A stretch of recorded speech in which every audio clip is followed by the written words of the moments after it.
నమస్తే మేడం. నమస్తే అండి. రియల్ ఎస్టేట్ ప్రాపర్టీ కొనేటప్పుడు బయర్స్ రకరకాలుగా ఉంటారు. కొంతమంది లాజికల్ అప్రోచ్ తోటి చూస్తూ ఉంటారు. కొంతమంది ఎమోషనల్ అప్రోచ్ తోటి మాత్రమే చూస్తూ ఉంటారు. మీకు ఎవరితో పని చేయడం ఈజీ అనిపించింది? ఎవరిని కన్విన్స్ చేయడం ఈజీ అనిపించింది?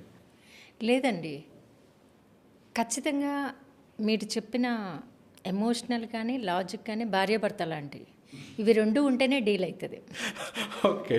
అది ఎందుకంటే నేను అలా చెప్పానంటే, లాజిక్లో అడిగే వాళ్ళు కొనరు. ఓకే. వాళ్ళు రీసెర్చ్ చేస్తూనే ఉంటారు. దాని పక్కన ఒక ఎఫెక్షన్ ఉంటేనే ఆ డీల్ ఫినిష్ అవుతుంది. అండ్ మనం కూడా క్లయింట్తో ర్యాపో మెయింటైన్ చేయాలి అంటే ఓన్లీ లాజిక్స్తో ఆర్గ్యూ చేయడం అనేది కంటిన్యూషన్ ప్రాసెస్ అవుతుంది. ఒక ఎండ్ అనేది రావాలి అంటే రెండు మిక్స్ అవ్వాలి. ఓకే. Emotion mandatory. ఖచ్చితంగా అండి. ఎందుకంటే లేకపోతే ఏమవుతుందంటే, ఇప్పుడు ప్రతి ఒక్కళ్ళకి అన్నీ తెలుసు అనుకుని ఆర్గ్యూ చేసేటప్పుడు గంటలు గడిచిపోతుందండి, సొల్యూషన్ రాదు. అవును. దానికి ఎమోషన్ మిక్స్ అయితేనే బాగుంటుంది. ఓకే. కానీ ఎమోషన్స్ తోటి కొంతమంది యాక్చువల్గా లాజిక్ అనేది నన్ను అడిగితే చాలా తక్కువ మంది లాజిక్ని రియల్ ఎస్టేట్ వైపుగా అప్లై చేస్తారు. రియల్ ఎస్టేట్ అంటేనే మనకి ఒక ఎమోషన్తో ముడిపడి ఉన్నటువంటి ఒక ఎసెట్. ఒక రకంగా ఏదున్నా లేకపోయినా ఒక గజం భూమి ఉన్నా చాలు. అవును. ఈ ఒక ఎమోషన్ అనేది ప్రతి ఒక్క సామాన్యుడిలో ఉంటుంది. ఏం చేసైనా సరే నాకంటూ ఒక గజం భూమి కొనుక్కోగలగాలి, ఈ ఎమోషన్ అనేది చాలా ఎక్కువగా ఉంటుంది. కానీ ఈ ప్రయత్నంలో చాలామంది బయర్స్ రకరకాల వాటిల్లో రియల్ ఎస్టేట్ వాటిల్లో పెట్టుబడులు పెట్టి ఇబ్బంది పడ్డ సిచ్యువేషన్స్ ఉన్నాయి. వాటిని వారు ఎట్లా తప్పించుకోవాలి? జీవితకాలం కష్టపడతారు, కష్టపడ్డ డబ్బులు ఒక్కసారి ఆ మనిషి ఆ వయసులో డబ్బును పోగొట్టుకుంటే మళ్ళీ తిరిగి సంపాదించే అంత వయసు కూడా ఉండదు. ఒకసారి 45 దాటిన తర్వాత ఇక వయసు కూడా గడిచిపోతూ ఉంటుంది. మరి ఎట్లా తప్పించుకోవాలి? ఒకటి, ఇన్వెస్ట్ చేసేటప్పుడే కరెక్ట్ డెసిషన్ తీసుకోవాలండి. Emotional and logic. ఇప్పుడు ఫ్రీ ఆఫర్స్ అంటే అందరూ బాగా ఎఫెక్ట్ అయిపోతున్నారు. తక్కువకు వస్తుందంటే ఎగబడి కొంటున్నారు. ఓకే. బట్ అలా తక్కువకు వస్తుందంటే ప్రాబ్లం ఏంటి అనేది చూడాలి. ఓకే. మంచి తక్కువకు రావని నేను చెప్పను. కొంతమంది బ్రాండ్ చూసుకునేస్తున్నారు. ఆ బ్రాండ్లో బాటాలాగా పడుతుంది స్టాంపు. అది రాంగే, ఇది రాంగే. అసలు ఒక ప్రాపర్టీ కొనాలంటే ఏమేమి చూడాలి అనేది చూడాలండి. ఫస్ట్ మనం ఇన్వెస్ట్ చేసేటప్పుడు లొకేషన్ చూసుకోవాలి. ఆ లొకేషన్లో అప్రిషియేషన్ వస్తుందా రాదా అని చూడాలి. మన వాళ్ళు చెప్తున్నట్టు ఎక్కడైనా ఒక గజం భూమి కొనేస్తే అయిపోతుందా అని, అది ఎక్కడో అండమాన్లో కొంటే అవ్వదు కదా. బట్ దూరంగా అయినా మనం వెళ్ళగలగాలి, చూడగలగాలి అన్నట్టుగానే ఇన్వెస్ట్ చేసుకోవాలి. Okay. And first document verification చేసుకోవాలి, లీగాలిటీ తీసుకోవాలి. మీకు చెప్పినట్టు ఇందాక ఓపీ ఫీజు ఆలోచించి డాక్టర్ దగ్గరికి వెళ్ళినట్టును, సిఏకి ఇచ్చే 2000 ఫీజు ఆలోచించినట్టు చేస్తే ఆ ఇన్వెస్ట్మెంట్కి స్ట్రగుల్ అవుతారు.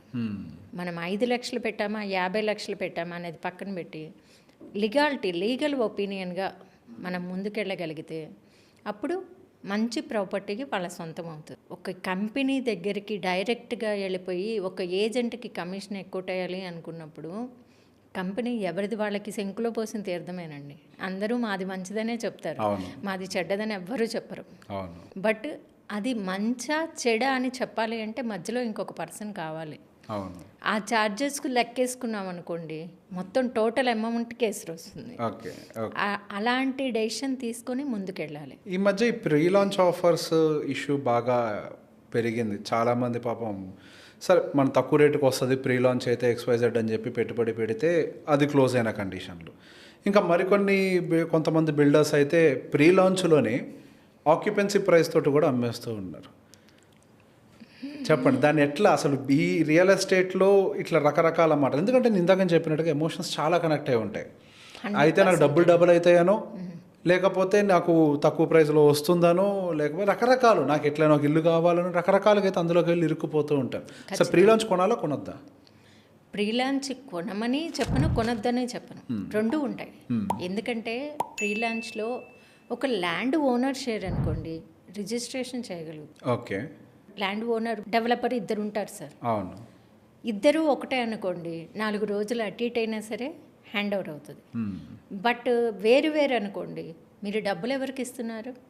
బిల్డర్కి ఇస్తున్నాం. ప్రాజెక్ట్ అప్రూవల్ రావాలి, మొదలు పెట్టాలి, చేయాలి. మీకు ఇచ్చే MOU 4 గీసుకోవడానికి మనకు వస్తుంది సార్, ఈజీగా చెప్పాలి అంటే. దానికి సెక్యూరిటీ తీసుకోండి. ప్రీ లాంచ్లో ఇన్వెస్ట్ చేయాలి, రిటర్న్స్ బాగా వస్తుంది అన్న ఆశ ఉంటుంది. మనం ఇన్వెస్ట్ చేసేదానికి సెక్యూరిటీ తీసుకోండి, ఇన్వెస్ట్ చేయండి. 4 రోజులు అటు ఇటు అయినా మీకంటూ ఒక ప్రాపర్టీ ఉంటుంది. బట్ లీగాలిటీ ప్రకారం డాక్యుమెంట్ కంపెనీ పేరు మీద ఉంది, ల్యాండ్ వాళ్ళ పేరు మీద ఉంది, 2 రోజులు అటు ఇటు అయినా వస్తుంది అనేది ఒక లెక్క. కాకపోతే పబ్లిక్ కూడా ఎలా ఉన్నారంటే, ఒక పెద్ద అయినా ప్రీ లాంచ్లో ఇన్వెస్ట్ చేశాడు, సంవత్సరం అలా అయిన తర్వాత వాళ్ళ చుట్టూ తిరిగి నానా కష్టాలు పడి డబ్బులు వెనక తెచ్చుకున్నాడు, మళ్ళీ నాకు ప్రీ లాంచే కావాలంటాడు. అలాంటి వాళ్ళని మనం మార్చలేనప్పుడు ఎందుకు ప్రీ లాంచ్ వెనకాల పడగలుగుతున్నారు అంతగానో? రేపు రెడీ టు మూవ్ అయ్యేసరికి 10,000 అవుతుంది, ఇప్పుడు 4,000కి వస్తుంది అని అనుకుంటాం. అది గట్టిగా 5 ఏళ్ల నుంచి 7 ఏళ్ళు పడుతుందండి.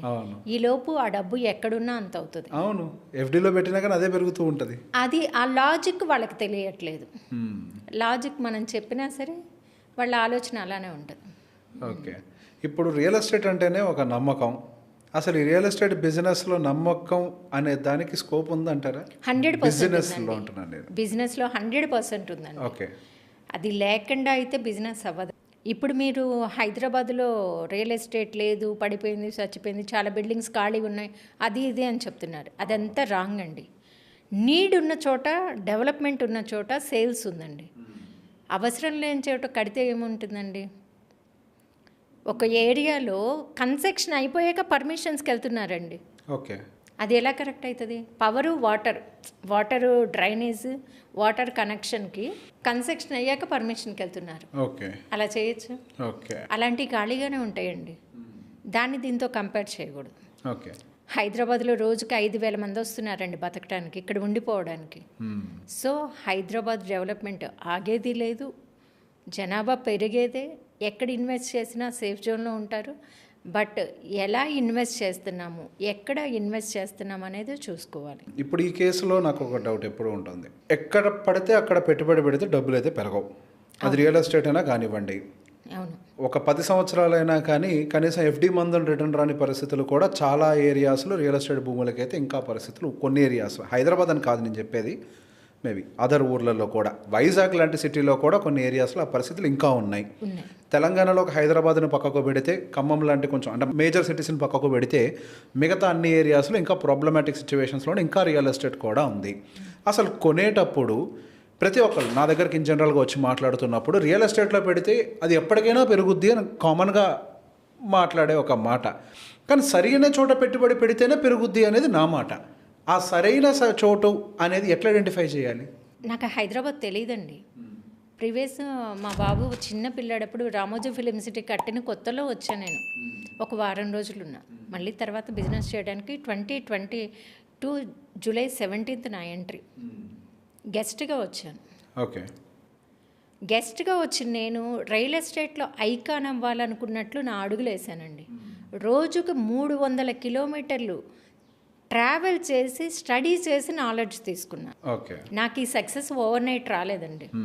300 కిలోమీటర్లు ట్రావెల్ చేసినప్పుడు అసలు ఏ లొకేషన్లో ఎలాంటి పాపులేషన్ ఉన్నారు, కంపెనీస్ ఎస్టాబ్లిష్ అవుతున్నాయా లేదా అనేది నేను తెలుసుకున్న నాలెడ్జ్ అండి. ఓకే, నెక్స్ట్ ఒక మారువేషంలో తిరిగిన రాజులాగా అన్ని కంపెనీల్లో ఏజెంట్లానే తిరిగాను. అసలు ఆ కంపెనీలో ఏం జరుగుతుంది, ఎండీ ఎలా బిహేవ్ చేస్తున్నాడు, వీళ్ళ దగ్గర ప్రాజెక్టులు ఎలా ఉన్నాయి, స్టాఫ్ ఎలా ఉన్నారు, మార్కెటింగ్ పీపుల్ ఎలా ఉన్నారు, ఇలాంటి నాలెడ్జ్ అంతా తీసుకొని అందులో ఉన్న తప్పులన్నీ సరిదిద్ది నేను మా కంపెనీని ఒక శిల్పంలాగా నేను తీర్చిదిద్దుకున్నా. ఓకే, ఒక 1/2 ఎకరా ల్యాండ్ నా ముందుకు వచ్చింది సార్. వాళ్ళకి ఎప్పుడు వచ్చిందో నాకు తెలీదు. నా టేబుల్ మీదకి రాగానే వారం రోజుల్లో అమ్మేశాను. 10 మంది ఫ్రెండ్స్ గ్రూప్ హౌస్ లాగా ఇచ్చాను. Okay, tokens 25 lakhs 5 members pay చేసేసారు. ఓకే, ఆ 5 members పే చేయగానే వాళ్ళు ఏం చేశారంటే, మేడం రిజిస్ట్రేషన్ పెట్టుకుందాం, రిమైనింగ్ మొత్తం అప్పుడు పే చేసేద్దాం అన్నారు. ఓకే, హ్యాపీ అని చెప్పారు. నాకు కూడా రిజిస్ట్రేషన్ ఇచ్చేదాకా నాది బాధ్యత కదా. ఈ డబ్బులు తీసుకొని అతను చంపండి. ఓహో, ఆ ల్యాండ్ వేరే వాళ్ళకి అమ్మేశాడు. ఓహో, ఎవరు? మిడిల్ మ్యాన్ మన దగ్గరికి తెచ్చాడు. ల్యాండ్ ఓనరు ఈయనకి ఆ ఫైల్ ఇచ్చి కొన్ని సంవత్సరాలు అయ్యింది, బట్ వీళ్ళు సేవ్ చేయలేదు కదా. తను ఇప్పుడు హైదరాబాద్లో ఒక ప్రాజెక్టు ఒకళ్ళ చేతిలో ఉండదండి, 100,000 మంది చేతిలో ఉంటుంది. అలా అమ్మేశారు. ఒక పర్సను ఇది నేనే సాల్వ్ చేస్తానని చెప్పి ఇది చేసుకుని వెళ్ళాడు. బట్ ఆ డబ్బంతా నేను తిరిగి కట్టానండి. వాళ్ళు నన్ను నమ్మి కట్టారు. సో నాది బాధ్యత అని. అదే కంపెనీని నమ్మి వెళ్ళి కడితే ఏ కంపెనీ సింగిల్ ఎన్పి వెనక్కి ఇవ్వదండి ఇక్కడ. అవును 100% కాదా? అవును, ఎవరెవరు నాకు ఆ డబ్బులు ఇచ్చిన వాళ్ళు కూడా సెలెక్టివ్ పీపుల్, బాగా సౌండ్ పార్టీలు. వాళ్ళకి 5 లక్షలు పెద్ద విషయం కాదు. నేను తిరిగిస్తున్నా కదా అని ప్రెజర్ కూడా ఇచ్చారు. అంటే ఇక్కడ మంచితనానికి ఒక లెక్క ఉంటుంది, చీటింగ్ చేసే వాళ్ళకి ఒక లెక్క ఉంటుందని. ఏదైనా సొసైటీలో జరుగుతుంది అంటే అది మనం ఎంకరేజ్ చేసిందే. నా లాజిక్ అయితే అండి, ఉన్నోళ్ళు పోయి ఉన్నోళ్ళకే పెడతారు, లేనోళ్ళు పోయి ఉన్నోళ్ళకే పెడతారని మన పెద్దోళ్ళు కూడా చెప్తారు. సో అక్కడ వాళ్ళకి ఇచ్చిన దాన్ని అడగలేరు, మనం తిరిగి ఇచ్చే వాళ్ళని డిమాండ్ చేస్తారనమాట. ఆ టైప్లో చాలా చాలా టఫ్ జాబ్ అండి ఇది మాత్రం. రియల్ ఎస్టేట్ అనేది చాలా టఫ్ జాబ్. దీంట్లో ఇన్వెస్ట్ చేయాలి అంటే ఒక లాజిక్. మేము సొంతగా నష్టపోయిన దగ్గర నుంచి నేను దీంట్లో రీజన్స్ వెతుక్కొని మరీ చేస్తున్నాను. ఓకే. మాది ఏపీ గుంటూరు అండి. విజయవాడలో ఆంధ్ర తెలంగాణ డివైడ్ అవ్వగానే 2014లో మేము ఇన్వెస్ట్ చేయడానికి బయలుదేరాం, నేను మా హస్బెండ్. 5 లొకేషన్స్లో ఇన్వెస్ట్ చేసాం. అన్నీ రిజిస్ట్రేషన్స్ అయిపోయినాయి. విజయవాడలో మా హస్బెండ్ బెస్ట్ ఫ్రెండ్ రియల్ ఎస్టేట్లో ఉన్నాడు. తను సజెషన్ అడిగారు మా వారు, ఎల్పి నెంబర్ ఉంటే తీసుకోవచ్చురా అన్నాడు. ఆయన చెప్పాడు కదా ఎల్పి నెంబర్ ఉందనేసి 1000 గజాలకు 50 లక్షలు కట్టామండి. ఓకే. 2 ఎకరాలు ఎల్పి నెంబర్ తీసుకొని 100 ఎకరాలు అమ్మాడండి. ఓకే. అప్పుడు తెలుసుకున్న నాలెడ్జ్, నాలాగా ఇంకొకళ్ళు సఫర్ అవ్వకూడదని నేను ఒక రీసెర్చ్ చేస్తున్నానండి. మాది real estate office, but real estate business లాగా ఉండదండి అక్కడ. ఓకే. ఎథిక్స్, వాల్యూస్, అకౌంటబిలిటీతో ఉంటుంది. ఓకే. త్రూ నా ద్వారా ఏం సేల్ చేసినా నా సర్వీస్ అలా ఉంటుంది. ఓకే. నేను రిటర్న్ పే చేసింది కూడా గుడ్ విల్ కోసమే. ఓకే. నాకు వాళ్ళ నుంచి ఒక్క సింగిల్ ఎన్పి కమిషన్ రాకుండా 24 లక్షల రూపాయలు నేను రిటర్న్ ఇచ్చాను అంటే అది నా అకౌంటబిలిటీ. సూటబుల్ అసలు ఈ ఫీల్డ్ ఉమెన్కి? 100% అండి. అంటే మీరు చేశారు కాబట్టి కాకుండా మీరు మిగతా వాళ్ళని కూడా చూసుకుంటూ ఉంటారు కదా. అవును. సూటబుల్ వాళ్ళందరి లెక్క ప్రకారం? వాళ్ళందరి లెక్క ప్రకారం అంటే ఇక్కడ ఒకటండి,